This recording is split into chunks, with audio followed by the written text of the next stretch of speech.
浣碧的名字是谁起的？她的生母到底是什么身份？这个名字背后有什么深意？淑贵太妃为什么一见到浣碧就格外的亲近呢？这几个问题，你们在看《甄嬛传》电视剧的时候有没有疑惑呀？嗨，大家好，我是曼曼。知否系列在慢慢的收尾了，之前征集过小伙伴们关于新系列的意见，其中《甄嬛传》和《琅琊榜》的呼声不分伯仲，所以我就把这2套书全都买回来了。真的是非常的长，《琅琊榜》一共有3册，而《甄嬛传》一共有6册。其实《士兵突击》的小说我也买回来了，只不过放在那个箱子最里面，我现在拿不出来。这2部小说里角色都非常的多，目前这2部小说我都只读过2遍，还不是很熟悉，所以这个系列会先从戏份比较少的角色开始分享，等后面多读几遍再去分享戏份比较多的角色。那咱们今天先分享《甄嬛传》原著系列，咱们先从一个剧里完全删除的角色说起吧。浣碧的生母何绵绵，何绵绵是一个在原著里从未出场，却被好几个人记了一辈子的角色。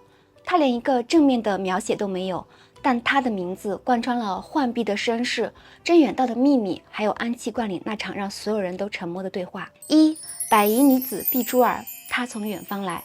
浣碧生母身份被揭开的那一天是在安七观里，那次甄嬛去见果郡王的生母淑贵太妃，浣碧也跟着去了。起初太妃并没有特别留意浣碧，只是和儿子说着家常话，中途太妃用百宜土语和果郡王交谈了几句，甄嬛听不懂，微微蹙眉。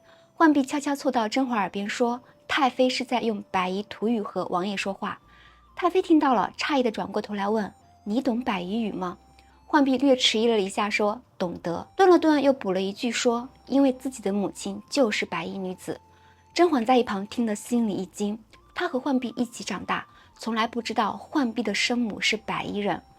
更让甄嬛心里发紧的是，浣碧说自己的母亲这几个字的时候，语气很平静，没有犹豫，没有羞赧，像是在说一件早就记在心底的事。她突然意识到，这个从小和自己一起长大的女孩，心里藏着一个自己完全不了解的世界。说到百宜，这里多补充一点哦，百宜在真实历史中是有原型的。元明时期，汉族将云南的傣族称为百宜或百宜，这些人生活在南诏以南的湿热地带。明代钱古训出使后，还专门写过一本《百宜传》，记录当地的风物。《甄嬛传》原著作者刘炼子在小说里把这个族群虚构在了大周版图里，书中明确写着隆庆3年，大周平定南诏，百宜归降，一部分百宜人随军迁入中原。果郡王的生母淑贵太妃就是之一，浣碧的生母也是。百宜女子和中原汉家闺秀有一个很大的不同，她们能歌善舞，对于感情的表达也比中原女子更奔放。用原著的话说，大有中原汉家女子所没有的奔放执着。这个性格底色在后面浣碧收母的故事中会非常重要。听完浣碧的话，太妃眉目间露出欢喜的神色，又用百宜语问了几句话。浣碧的百宜语说的不算流畅，但却能用百宜人拜见长辈的礼节向太妃问安。甄嬛在一旁看着，心里的疑惑也越来越重。浣碧什么时候学的百宜语？谁教她的百宜礼节？她跟自己一起长大，为什么自己从来不知道浣碧懂这些？太妃越看越喜欢，招手让浣碧走近些，托起她的下巴，仔仔细细端详了好一会后问，何绵绵是你什么人？何绵绵这个名字出现了，浣碧听到问话，身子陡然一震，红着眼眶说，何绵绵是她娘。甄嬛站在旁边也是愕然，这是她第一次听说浣碧生母的名字何绵绵。甄嬛在心里默念了一遍这3个字，每一个字她都认识，拼在一起却指向一段她从未听说过的往事。浣碧是父亲的私生女，这个她已经知道了，但浣碧的生母叫什么，从哪里来，有过怎样的故事，父亲从来不说，府里也从来没有人议论，就像是这个叫何绵绵的女人仿佛从来没有存在过一样。看着浣碧和何绵绵相似的面容，太妃又长长叹了一口气，轻声问，你母亲还好吗？浣碧的眼泪再也忍不住了，转过身去擦泪，说不出一段完整的话。甄嬛只能替她回答说，浣碧出生不久，她生母就去世了，爹爹把浣碧抱回家，自幼养在府中。太妃沉默了好长时间，再开口时，语气就像是在翻一本落满了灰的旧册子。原来她跟何绵绵都是罪臣之后，只是何绵绵的命更苦，是被永世没入奴籍不得翻身的。永世没入奴籍不得翻身，这个惩罚太重了。太妃轻轻地抚着浣碧的额头，叹了口气说：好孩子，真是委屈你了。然后看着浣碧的眼睛说：绵绵从小的小名叫碧珠儿，你爹爹给你取名浣碧也是因为这个缘故吧？浣碧的眼泪一下子涌了上来，她当然知道生母的前尘往事。11岁那年她就知道了，多年前或许有一个月圆之夜，小小的浣碧偷偷跑到何姨娘的灵位前，一个人哭了很久。月光就像白缎子一样附在她小小的身子上，窗外梨花开得正好，偶尔被风吹落几片。小女孩只是一味哀哭，不肯转过脸来让任何人看见。从那以后，她带着这个秘密活了好多年。浣碧的碧就是碧珠儿的碧。甄远道给女儿取这个名字的时候，大概是一种说不出口的纪念吧。他不能公开认这个女儿，不能让她姓甄，不能给她玉字辈的名字，但他把一个碧字悄悄放进她的名字里，就像是偷偷塞了一枚信物给这个不能公开的女儿。他把能给的都偷偷给了，教她百宜话，告诉她生母的民族是什么样子的，让她至少知道自己身上流着一败怎样的血。甄嬛后来回忆说，在家时爹爹总是暗里照顾于浣碧，吃穿用度上甄远道尽量让浣碧多一些后代，但在人前甄远道不能多看浣碧一眼。他是吏部侍郎，浣碧是府里的小丫鬟，一个眼神露了破绽，一家人可能都有麻烦。甄嬛后来很多年还记得浣碧小时候的样子，京城的冬日滴水成冰，小浣碧缩手缩小的守在暖炉旁边拨火，甄嬛悄悄唤她上床来窝着，用自己的手去暖她微凉的手脚，那是两人小时候最真挚的情谊。怪不得甄嬛后来感慨，浣碧名为是碧，她却实实在在是我的姐妹。这么多年我亏欠她的，爹爹亏欠何绵绵的，的确太多。二，绵绵思远道，一个名字里的全部告白。碧珠儿在百宜语境里是像碧绿珍珠一样珍贵的女儿，从百宜到中原，碧珠儿随身带出来的大概就只剩下这个父母给的名字，那是她身上唯一还属于故土的东西。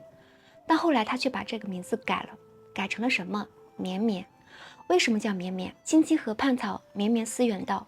因为二人的名字叫甄远道，所以他改名叫绵绵。这是出自汉乐府《饮马长城哭行》。这首诗被不少学者认为是中国文学史上第一次写梦中成逢。一个女人独坐在窗前，丈夫被征发去修长城，一去经年，音信全无，归期渺茫。她日复一日望着河边的青草蔓延，春去了又来，等的人始终没有回来。草有多绵延，思念就有多绵延。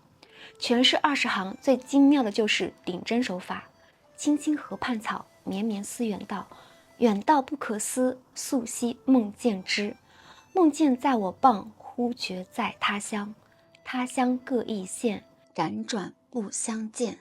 上一句的尾巴咬着下一句的开头，绕来绕去，绕不出那个困住他的缘。这就是思念的形状。你以为你挣脱了，其实还在原地。诗的最后，丈夫终于来信了，千里迢迢送来的只有一封素帛，上言加餐食，下言长相忆，意思是多吃点饭，我一直在想你。最朴素的文字寄托着最重的思念。诗中女子跪着读完，滴在帛上的不知是泪，还是这些年攒下来的所有话。何绵绵很爱这首诗，她不是中原人，不擅长汉家闺秀那种含蓄的用帕子和诗词传递心意的表达方式。白衣女子奔放执着，她用了一个最直接也最笨的方法，把自己的名字改成了对她的思念。从碧珠儿到绵绵，每一次被别人叫到这个名字的时候，每一次自己写下这几个字的时候，她都在说同一句话：我在想你。这条路很远，但我一直在想你。百宜族是没有姓加名这种汉式姓名结构的。这个女子不光给自己取了绵绵这个名字，还取了何这个很有意思的姓。何在文言里常作程度副词，比如说何等、何其。何绵绵连起来就是何其绵绵，思念何其绵长。青青河畔草，绵绵思远道。这句诗本身就是一句叹息。这个百宜女子把自己的名字也变成了一声叹息。从碧珠儿到何绵绵，她把自己从里到外重新命名了一遍。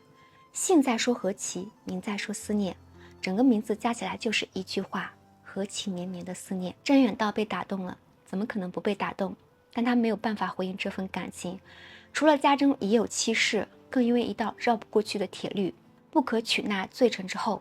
《甄嬛传》原著虽是架空，但放在任何一个真实朝代，官员娶纳罪臣之女，大家都不只是丢官。唐代唐律疏议将良介不婚写入法典，罪臣之后入贱籍，官员以之通婚即属违律。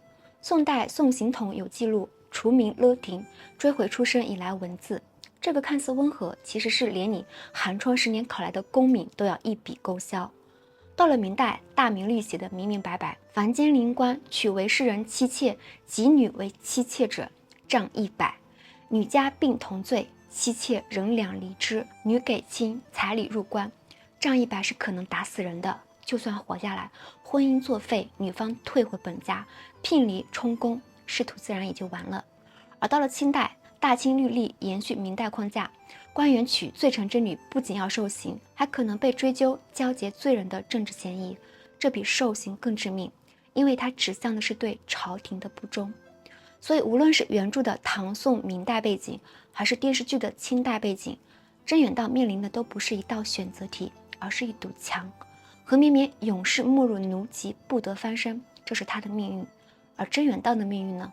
一旦他娶了或纳了这个女人，杖刑、罢官、追回功名、流放千里，随便哪一条，都足以让一个寒窗苦读考出来的官员粉身碎骨。这不是门第悬殊，不是父母反对，甚至不是他有没有勇气的问题，这是一条写在历朝历代的律法里的红线，碰了命就没了。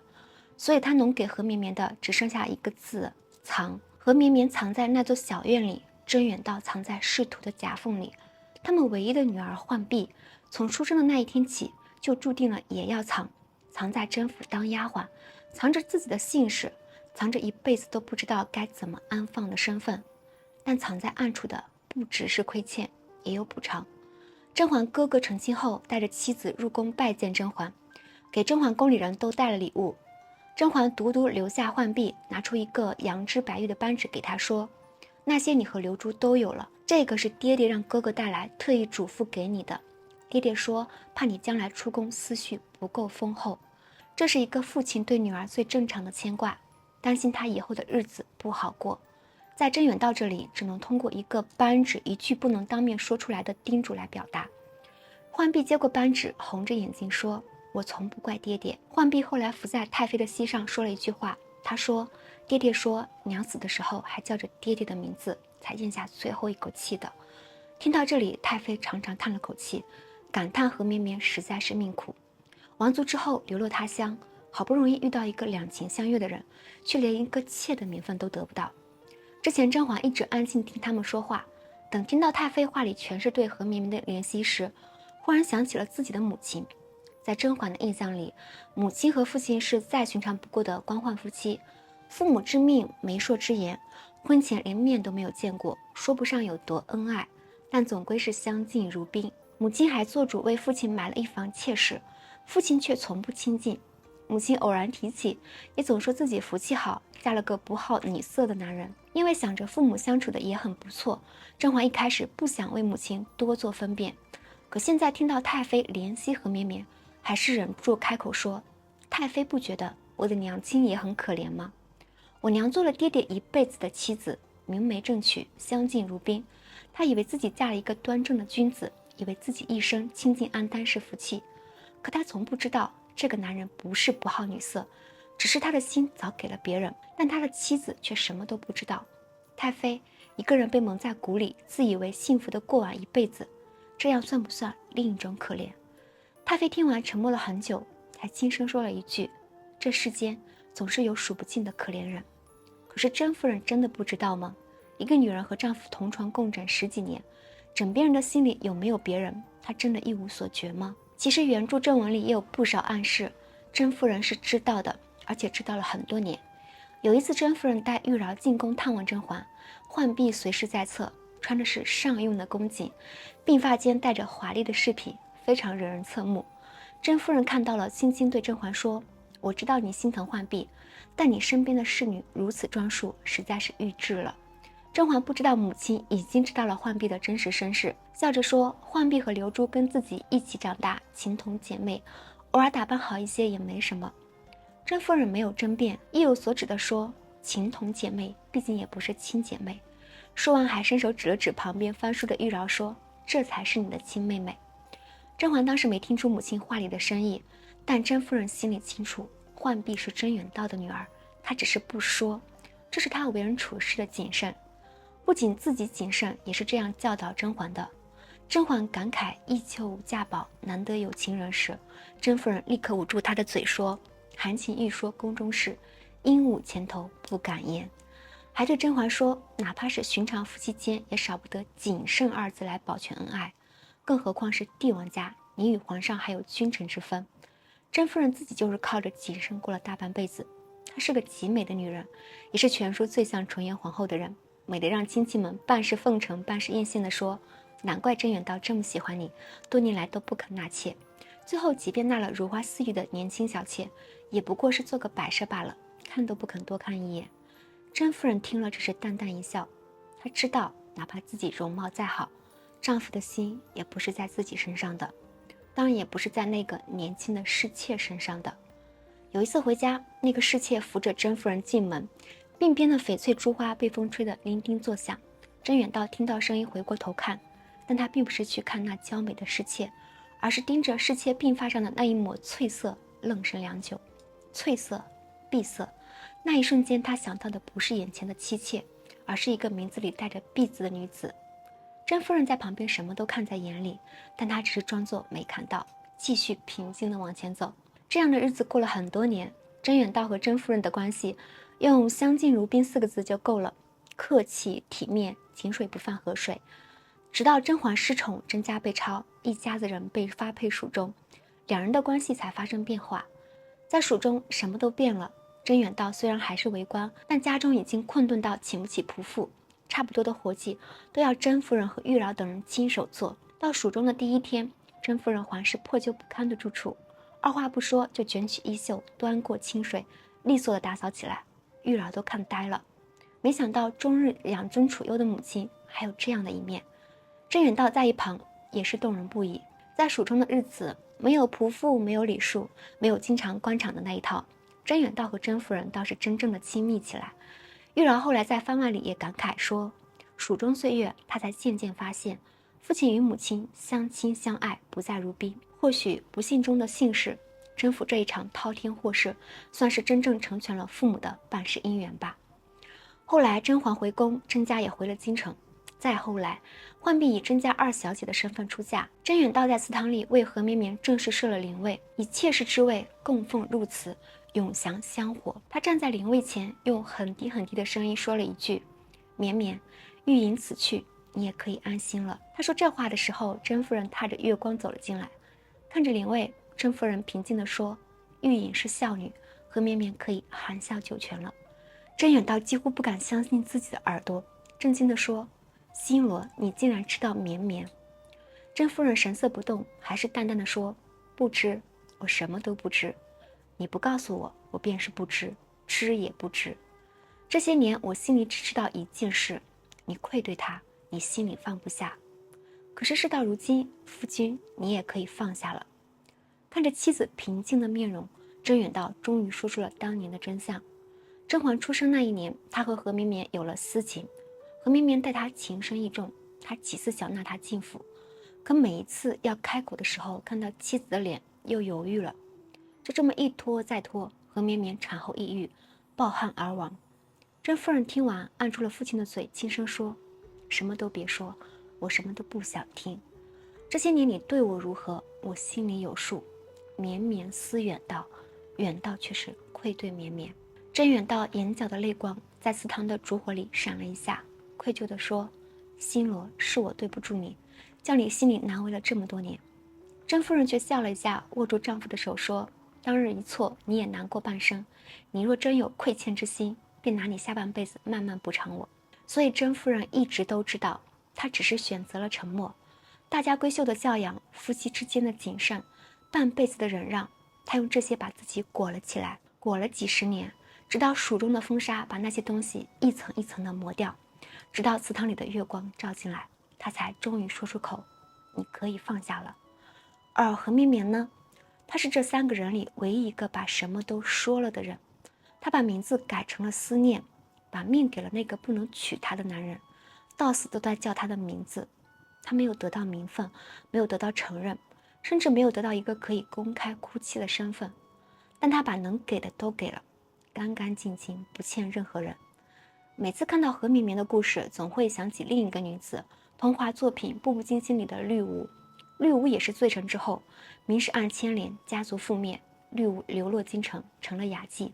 后来爱上13爷，13爷被幽禁养凤甲到10年，庞茂寺请愿去陪他。10年暗无天日，他没有离开过一步。后来13爷出来了，想为绿芜请封，但绿芜是罪臣之后，朝堂容不下他。最后绿芜投了河，一条美丽的生命就这么漂浮而去。巧的是，碧珠儿、绿芜，他们的名字里都带着一种颜色，碧绿色。碧绿色本应该是春天的颜色，是草木破土、万物生长、极富生命力的颜色。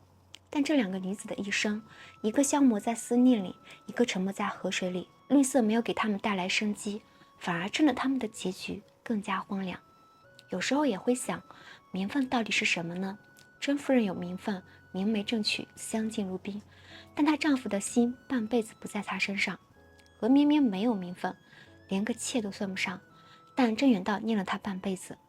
名分这个东西，到底保护了谁，又困住了谁？何绵绵这一生，在原著里连一帧正面描写都没有，在整个《甄嬛传》的故事里，她几乎是不存在的。但她改过一个名字，生过一个孩子，爱过一个人。她被甄远道念了一辈子，被浣碧带着名字里的碧字活了一辈子，被淑贵太妃放在心里惦念了一辈子。没有名分，没有牌位，没有被公开承认过，但她确实来过。她的命那么轻又那么重，轻的像一阵风就能够吹散，重的像河边的青草，割了又长，绵绵不绝。青青河畔草，绵绵思远道。